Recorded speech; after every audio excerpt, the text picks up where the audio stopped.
नमस्कार, एक नए तेवर एक नए अंदाज में लंच ब्रेक देख रहे हैं आप। आपके साथ हूं मैं नेहा बाथम। बड़ी खबर इस वक्त समरकंद से आ रही है, जहां पर तमाम राष्ट्राध्यक्ष इस वक्त मौजूद हैं। फोटो अपॉर्चुनिटी हो चुकी है समरकंद में। ये महासंवाद इस वक्त जारी है, राउंड टेबल कॉन्फ्रेंस, जिसमें बड़े दिग्गज नेता उन तमाम देशों के जो एससीओ में शिरकत कर रहे हैं। प्रधानमंत्री नरेंद्र मोदी भी मौजूद हैं। इसके अलावा उज्बेकिस्तान के पीएम समिट के बाद पुतिन से मुलाकात करेंगे प्रधानमंत्री नरेंद्र मोदी। ये बेहद अहम मुलाकात जो लगभग 2:45 बजे बताई जा रही है, जिसमें द्विपक्षीय मुद्दों पर बातचीत की जाएगी। वहीं ईरान के राष्ट्रपति से भी द्विपक्षीय मुलाकात होगी। समिट के बाद पुतिन से मुलाकात संभव है। ताजा तस्वीरें इस एससीओ मीटिंग के अंदर जो संवाद चल रहा है, सभी देशों के राष्ट्राध्यक्ष मौजूद हैं जो इस एससीओ में शिरकत कर रहे हैं। थोड़ी देर में घोषणा पत्र जारी किया जाएगा। समरकंद में ये राष्ट्राध्यक्षों का महासंवाद और इस महासंवाद की तस्वीरें। कैसे अपने रिश्तों को आगे बढ़ाएंगे उस पर खास नजर रहेगी। पूरे सेशन पे हालांकि तमाम सवाल उठ रहे हैं। इसको लेकर विपक्ष ने निशाना साधा तो बीजेपी भी चुप नहीं रही। पूरा सेशन अब से कुछ ही देर पहले हुआ, जिसमें वो सभी देश के राष्ट्राध्यक्ष मौजूद थे जो एससीओ में शिरकत कर रहे हैं। कांग्रेस ने सवाल किया, वहीं बीजेपी ने उसका तुरंत पलटवार किया। एससीओ की ये मेगा बैठक जारी है।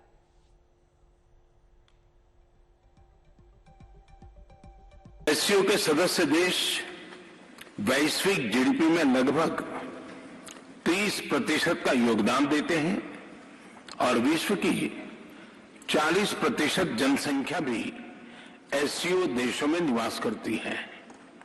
भारत एससीओ सदस्यों के बीच अधिक सहयोग और आपसी विश्वास का समर्थन करता है।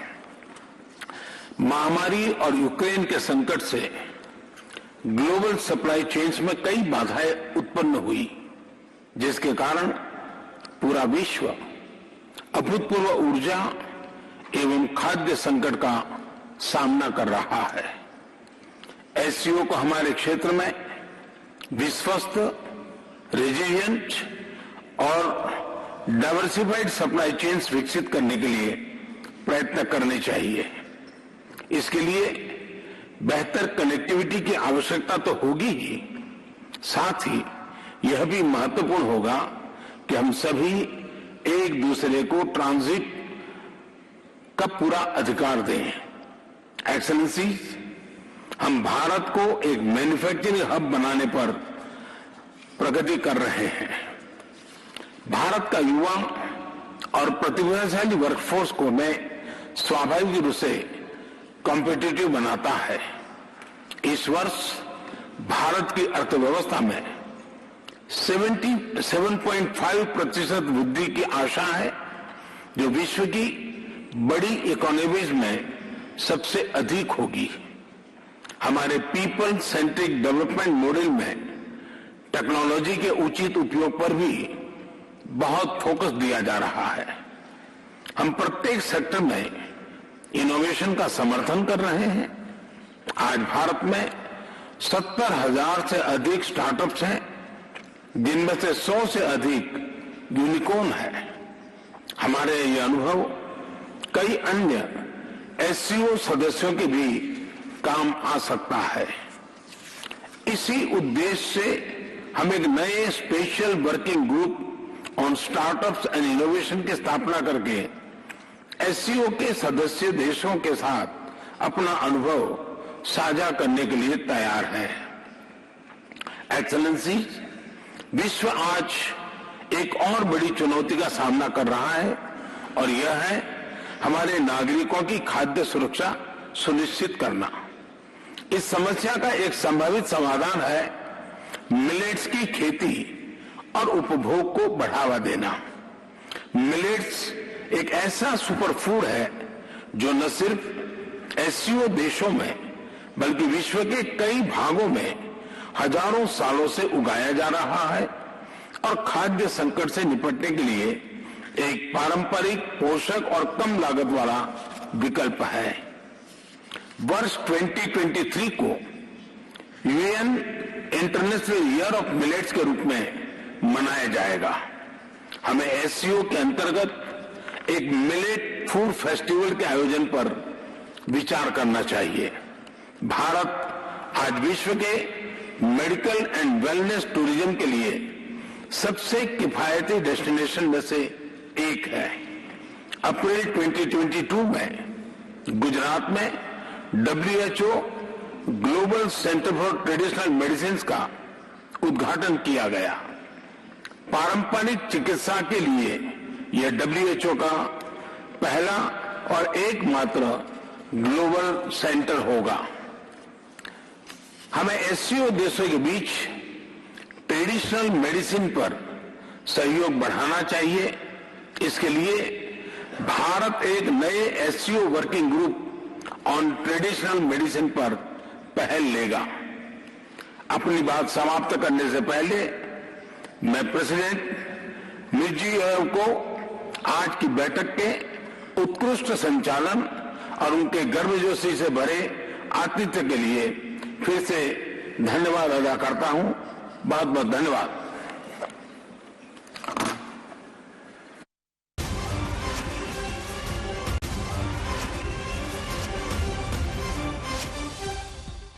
प्रधानमंत्री नरेंद्र मोदी को सुन रहे थे आप। प्रधानमंत्री नरेंद्र मोदी यहां पर ट्रांजिट को और बेहतर और ज्यादा सक्षम बनाने की बात कर रहे थे। आपसी देशों के सहयोग से व्यापार में सुधार किया जा सकता है, उनका ये कहना था।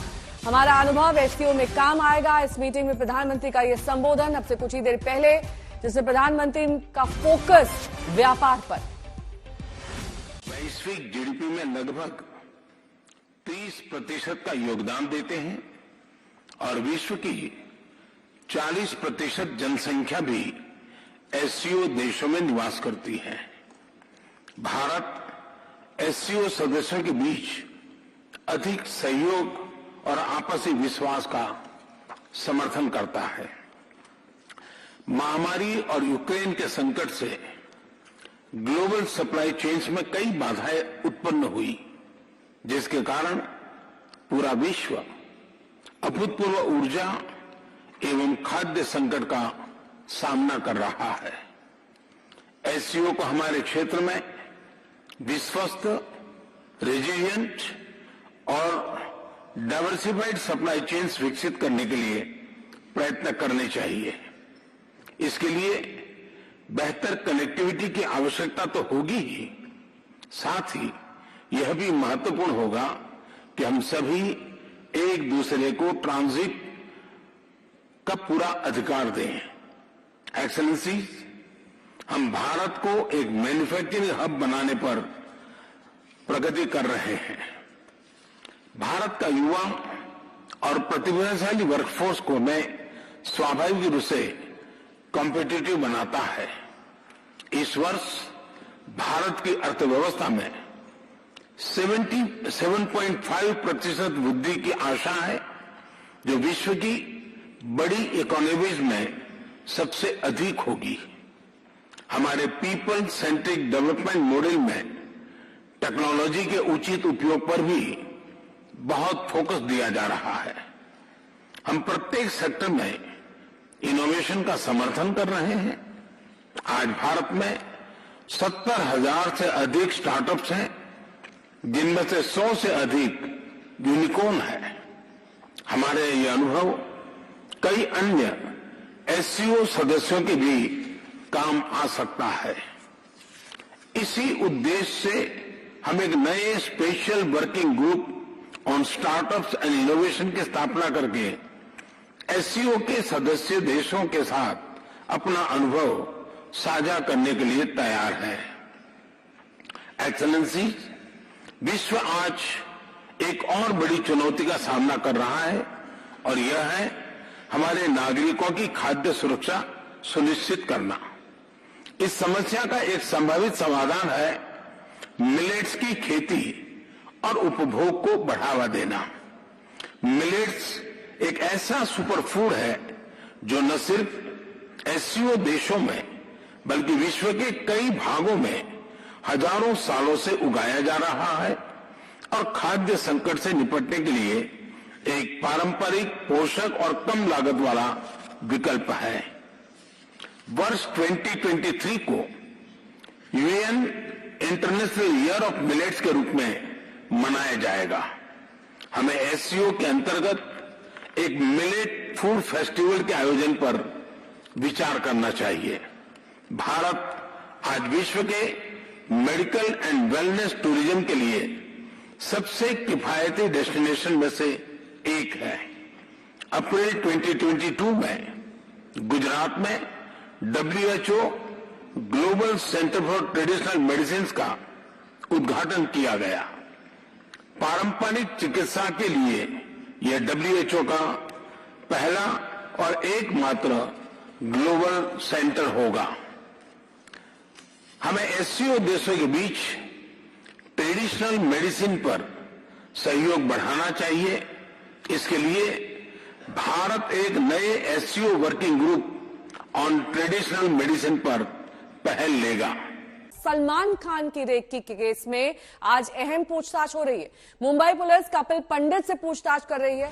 कपिल पंडित वही शख्स है जिसे नेपाल से गिरफ्तार किया गया था। कपिल पंडित से पूछताछ में खुलासा हुआ कि सलमान खान पर हमले की दूसरी बार साजिश रची गई। बिश्नोई गैंग की टारगेट पर सलमान खान थे।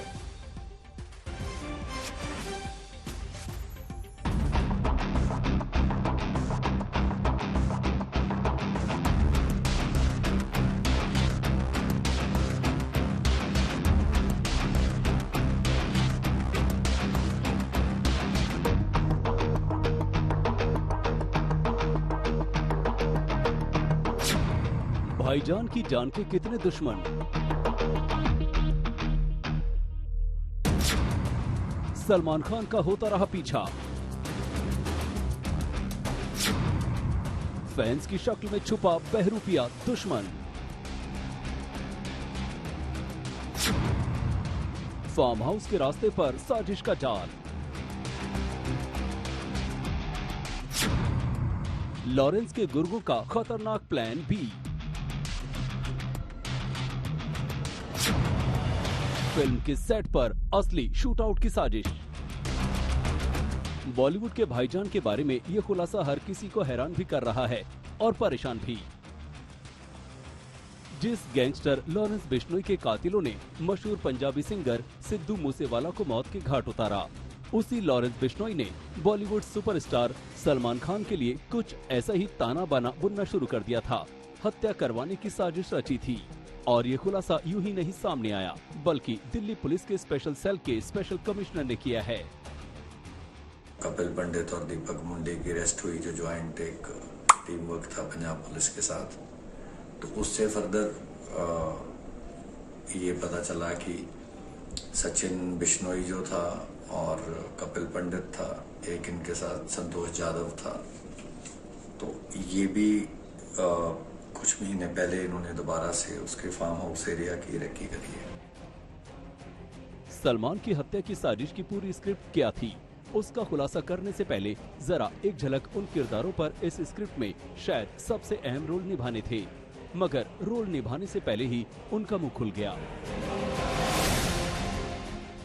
शूटर नंबर 1, नाम कपिल पंडित, प्लान सलमान खान की हत्या, पहचान लॉरेंस बिश्नोई गैंग के गुर्गे। शूटर नंबर 2, नाम संतोष यादव, प्लान सलमान खान की हत्या, पहचान लॉरेंस बिश्नोई गैंग के गुर्गे। शूटर नंबर 3, नाम सचिन, प्लान सलमान खान की हत्या, पहचान लॉरेंस बिश्नोई गैंग के गुर्गे। ये तीनों सलमान खान जब अपने घर से निकलते तो उनका लगातार पीछा करते। इन तीनों में से एक सलमान खान जब अपने फैंस के बीच में होते तो वहां पर मौजूद रहता। सलमान खान जब अपने फार्म हाउस पर जाते तो तीनों खौफनाक साजिश के कांटों को रास्ते में बिछाने की फिराक में थे। सलमान खान जब अपनी कार से सफर करते, गैंगस्टर के 3 शूटर लोडेड हथियारों के साथ उनका पीछा करते। सलमान खान जब फिल्मों के सेट पर होते तो वहां भी खूनी साजिश को अंजाम देने की फिराक में रहते थे शूटर। मुंबई के घर से लेकर पनवेल के फार्म हाउस तक, कार में सफर से लेकर सड़क पर साइकिलिंग करने तक, सलमान खान की हर मूवमेंट को ट्रैक किया गया। सलमान खान को मारने के लिए पूरी प्लानिंग की गई। रूट मैप बनाया गया, सब कुछ तैयार था। सलमान की हत्या का प्लान डिकोड हुआ। 3 शूटर, 45 दिन और सलमान का फार्म हाउस। दरअसल सलमान खान पर हमले की ये प्लानिंग दूसरी बार की गई, यानी सलमान की हत्या का ये प्लान बी था। और इस प्लान बी की स्क्रिप्ट गोल्डी बराड और लॉरेंस बिश्नोई ने लिखी थी। जिम्मा सौंपा गया था भारत नेपाल बॉर्डर से पकड़े गए खूंखार शूटर कपिल पंडित को। और इसी प्लान के तहत 3 शूटर 45 दिनों तक सलमान खान का पीछा करते रहे। शूटरों को सब पता था कि हिट एंड रन केस में नाम आने के बाद से ही सलमान गाड़ी तेज नहीं चलाते, लिहाजा मूसेवाला की हत्या की तर्ज पर ये प्लान वैसे ही तैयार किया गया था। बस दिक्कत ये थी कि सलमान की सिक्योरिटी कभी उनसे दूर नहीं हुई। कि फार्म हाउस की तरफ जो रास्ता जाता है वो काफी उबड़ खाबड़ होता है, गड्ढे होते हैं। इस वजह से सलमान खान के गाड़ी की स्पीड काफी कम हो जाती है। जो शूटर्स है उन्होंने बताया है कि जो सलमान खान की गाड़ी की रफ्तार जब वो फार्म हाउस के करीब जाते हैं तब 25 किलोमीटर प्रति घंटे की होती है, तो स्पीड काफी कम हो जाती है। ऐसे में हमला करना वो काफी ज्यादा आसान हो जाता। हिट एंड रन का केस लगा था सलमान खान का, उसके बाद उनके गाड़ी की रफ्तार काफी कम होती है और ऐसे में उनके गाड़ी की रेकी की जा रही थी। रफ्तार कितनी होती है उसकी रेकी की जा रही थी, तमाम वो रूट से उनकी रेकी की जा रही थी। और शूटर इस बार जो दूसरी बार सलमान को टारगेट करने की प्लानिंग कर रहे थे, इस बार पूरी तरह से पुख्ता प्लानिंग कर रहे थे। सलमान खान तक पहुंचने का एक दूसरा रास्ता ये निकाला था शूटरों ने कि एक शूटर फैंस की भीड़ में शामिल हो गया। यहाँ तक कि सलमान के घर के सिक्योरिटी गार्ड से भी दोस्ती गांठ ली। ये इत्तेफाकी है कि सलमान खान को टारगेट करने का ठेका लेने वाले तीनों शूटर पुलिस की गिरफ्त में हैं और उन्हीं के सीने में छुपा ये राज अब पुलिस के सामने आ चुका है। अरविंद ओझा, दिल्ली, आज तक। तो पिछले जून के महीने में ही सलमान खान के पिता को उस पार्क में एक धमकी की चिट्ठी मिली जहां वो अक्सर घूमने जाते थे। लेकिन जैसे ही सलमान के खिलाफ मर्डर का प्लान दिल्ली पुलिस ने डिकोड किया, मुंबई पुलिस के कान खड़े हो गए।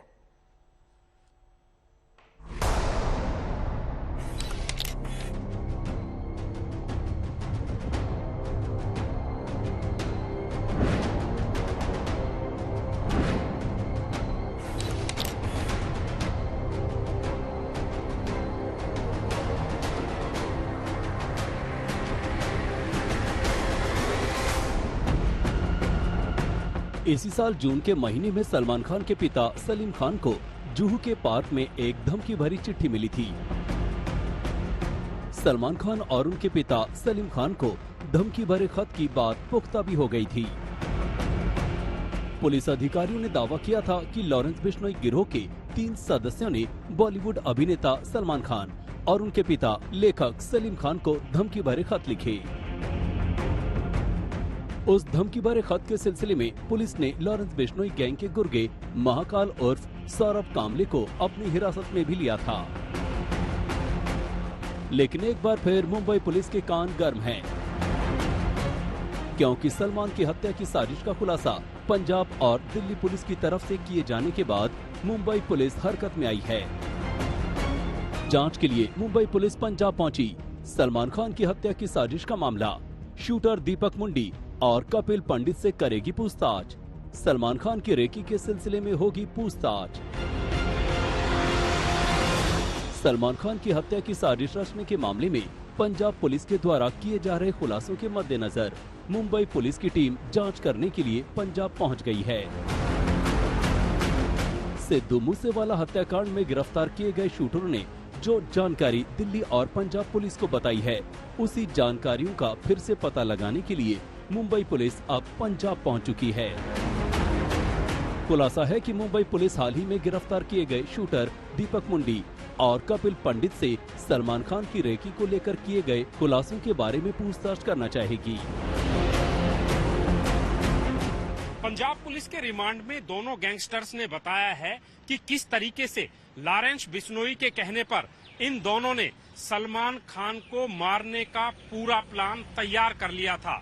सलमान खान के सिक्योरिटी गार्ड के साथ दोस्ती से लेकर मकान किराए पर लेकर पनवेल फार्म हाउस के आसपास की एक एक मूवमेंट पर नजर रखी जा रही थी। सलमान खान की गाड़ी कितनी स्पीड से चलती है, फार्म हाउस में कहां पर जाते हैं, उनके साथ साथ कौन कौन होता है, ये सब बातें प्लान का हिस्सा बन चुकी थी। और अब इन्हीं बातों का पूरी तरीके से पता लगाने के लिए मुंबई पुलिस की टीम पंजाब में पहुंच चुकी है। फिलहाल दोनों ही गैंगस्टर इस वक्त पटियाला के राजपुरा में CIA स्टाफ के दफ्तर में पंजाब पुलिस के रिमांड पर हैं। हाल ही में इन दोनों गैंगस्टरों ने पंजाब पुलिस को रिमांड के दौरान बताया है कि लॉरेंस बिश्नोई के कहने पर ये लोग करीब 1.5 महीने तक मुंबई में सलमान खान के पनवेल फार्म हाउस के पास रुके रहे, लेकिन सलमान खान को मारने का मौका इन्हें नहीं मिला। पंजाब के गैंगस्टर लॉरेंस बिश्नोई की धमकी और अब उसके शूटरों की साजिश का किस्सा सामने आने के बाद एक बार फिर बॉलीवुड में दहशत का आलम है, क्योंकि सिद्धू मूसेवाला के मर्डर के बाद बॉलीवुड की कुछ हस्तियां गैंगस्टर के सीधे निशाने पर हैं और इसमें सबसे बड़ा नाम है सलमान खान का।